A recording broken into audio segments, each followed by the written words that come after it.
Is the spark a red flag?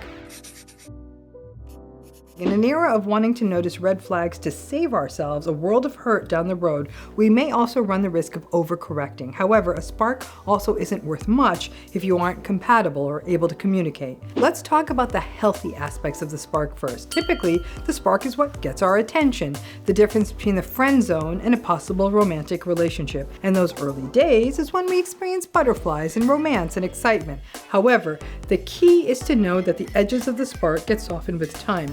Doesn't mean that things aren't good, but rather that you are transitioning into a more balanced and committed relationship. That is the natural course of romantic love. Now, some people need all spark all the time and may walk when it feels less hot sex in the car and more Netflix and chill. A red flag could be when you fall into that breakup-makeup pattern where a person keeps trying to keep the spark alive. Sparks may be what draw us to someone, but then the real stuff is figuring out if beyond the spark there's compatibility, respect, and kindness. The spark can be a red flag when it becomes an excuse for bad behavior in the relationship or unhealthy patterns are written off to your magical connection. When people talk about intense chemistry, they may miss the opportunity to really reflect on what is drawing them to a person. Sparks are lovely, but they aren't what shows up with chicken soup. A spark in the absence of the important sustainable relationship stuff is more than a red flag. It can actually ignite an unhealthy relationship.